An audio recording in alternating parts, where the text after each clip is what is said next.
semaine de commémoration, cérémonie de clôture en hommage aux victimes des attentats de cette année 2015. Un hommage solennel qui s'est déroulé place de la République. Anne Hidalgo est de nouveau attendue sur place ce soir. On retrouvera en direct notre correspondant Olivier Lerner. L'homme qui a tenté d'attaquer un commissariat du 18e arrondissement vivait dans un foyer de demandeurs d'asile pour l'Allemagne. Cet assaillant a été identifié par ses proches. Il s'agit d'un Tunisien prénommé Tarek Belkacem. Et puis en Israël, 2 jours après la fin de la traque du terroriste de la rue Dizengoff à Tel Aviv, des zones d'ombre planent encore autour de son parcours et de ses potentiels complices.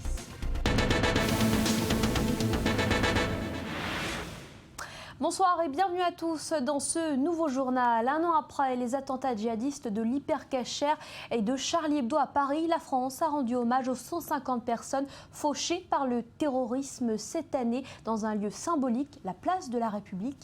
Retour en images sur le déroulement de cette cérémonie avec David Klezewski. Nos cœurs battaient de plus en plus vite ce dimanche de janvier. Le chanteur Johnny Hallyday entonne un dimanche de janvier, place de la République, face aux officiels, aux proches des victimes et devant plusieurs centaines d'anonymes. En sortant de la voiture présidentielle, François Hollande rejoint le Premier ministre Manuel Valls et la maire de Paris, Anne Hidalgo. Ensemble, ils dévoilent une plaque en hommage aux victimes. Janvier et novembre, les autorités rendent hommage à la mémoire des Français tombés dans tous les attentats de 2015.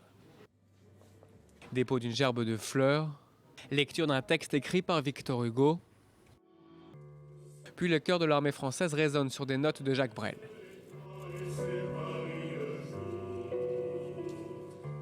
La place de la République plonge ensuite dans le silence le temps d'1 minute.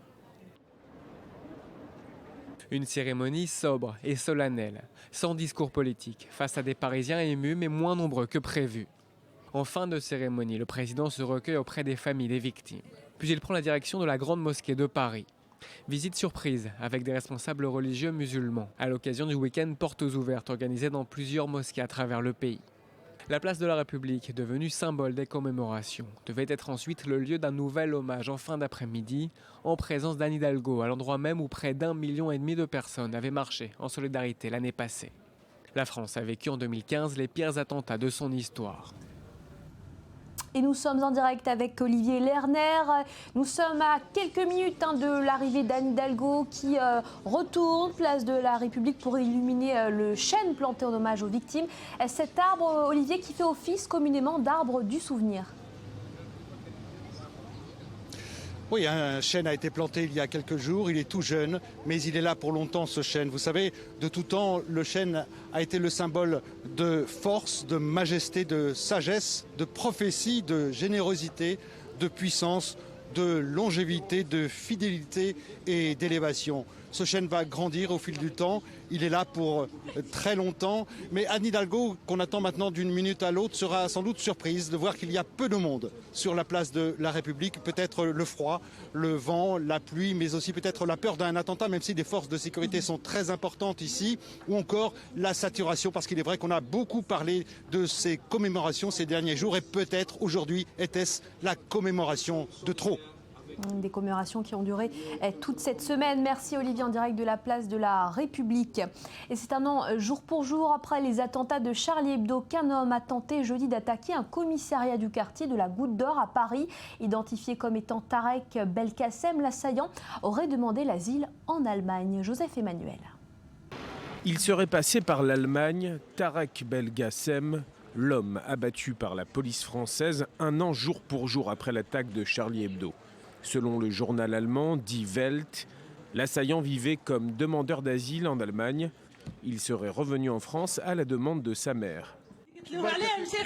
Pourquoi ont-ils tué mon fils? Il est allé au commissariat pour son passeport. Mon fils n'a rien fait. C'est moi qui lui ai dit de rentrer.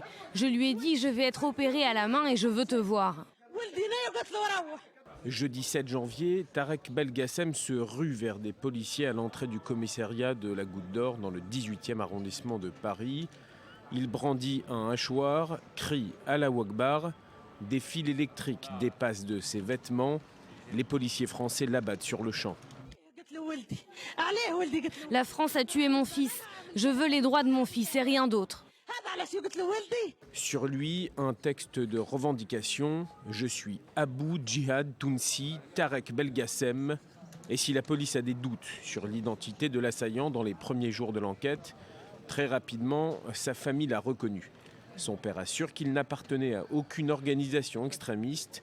Et de son côté, le ministre de l'Intérieur affirme que Belgassem n'a pas été téléguidé depuis la Syrie, contrairement aux terroristes du 13 novembre.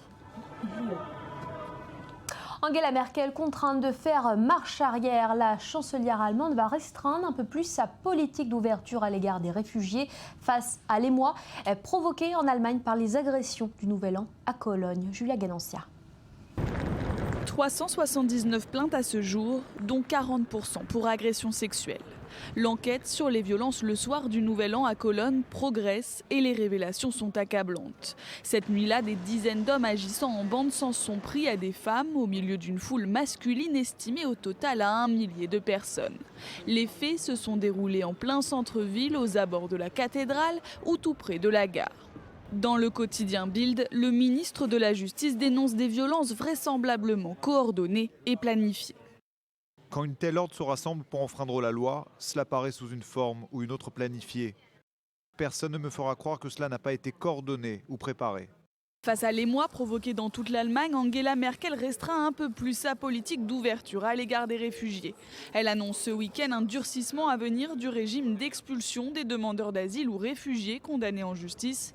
Même si rien ne prouve encore leur responsabilité dans cette affaire, la police de Cologne révèle que les suspects étaient en grande partie des réfugiés et immigrants illégaux originaires d'Afrique du Nord. Ce qui s'est passé lors de la nuit de la Saint-Sylvestre est complètement inacceptable. Il s'agit de faits criminels, abjects, qu'un État ne peut accepter, que l'Allemagne ne peut accepter. La situation pour Angela Merkel est d'autant plus délicate que les migrants continuent d'arriver en nombre et que la solution internationale qu'elle préconise a toutes les peines à se concrétiser. Samedi, l'extrême droite allemande manifestait à Cologne dans une atmosphère très tendue. Policiers et manifestants se sont fait face, jets de bouteilles et de pétards contre canons à eau et gaz lacrymogène. Le chef de la Ligue arabe dénonce des actes de provocation de la part de Téhéran dans le cadre de la crise diplomatique qui oppose l'Iran à l'Arabie saoudite. Une crise qui avait débuté après l'exécution d'un dignitaire religieux chiite par Riyad, condamné pour terrorisme. L'actualité en Israël. Depuis l'élimination du terroriste de la rue Dizengoff à Tel Aviv, plusieurs zones d'ombre planent encore quant au parcours de Nachat Melem. Ce dernier n'a pu être localisé que vendredi dernier dans sa ville natale d'Harara, qu'il avait réussi à rejoindre quelques heures seulement après l'attentat. Le point sur place avec Maël Benoliel. Oui, moins de 2 heures, c'est le temps qu'il aura fallu à Nachat Milchem, d'après les enquêteurs, pour se rendre dans son village après l'attaque meurtrière qu'il a commise à Tel Aviv. Pendant une semaine, c'est donc ici, à Harara, que le tireur s'est caché. Changeant tous les jours de plan, selon certaines sources, Nachat Milchem aurait bénéficié de l'aide de plusieurs habitants et de certains membres de sa famille au sens large. La police israélienne a d'ailleurs procédé à une dizaine d'arrestations depuis vendredi dans le quartier qui a vu la chasse à l'homme prendre fin. C'est après avoir repéré la police et pris la fuite que Nachat Milchem s'est fait abattre alors que ce dernier avait ouvert le feu sur les forces de sécurité. Sa famille proche n'aurait en revanche rien à se reprocher puisque le père de Nachat ainsi que son frère, interrogés par les services de sécurité intérieure depuis mardi, ont été libérés ce dimanche sans qu'aucune charge n'ait été retenue contre eux. Ce qui n'est pas le cas d'un autre proche qui a vu, lui, sa garde à vue se prolonger de 3 jours par les enquêteurs. Son identité n'a pas filtré. La famille Milchem, qui a débuté ce samedi une période de deuil pour une durée d'au moins 3 jours dans la maison de famille, attend de pouvoir dorénavant enterrer leur fils dès que la dépouille de ce dernier leur sera restituée. Et c'est dans le cimetière d'Harara, non loin d'où je me trouve, qu'il sera inhumé dans les prochains jours. Et c'est sur cette information que l'on referme cette édition. Merci à vous de l'avoir suivi. Prochain journal, c'est dans 20 minutes sur i24 News. Restez avec nous, à suivre dans quelques instants, nouveau magazine.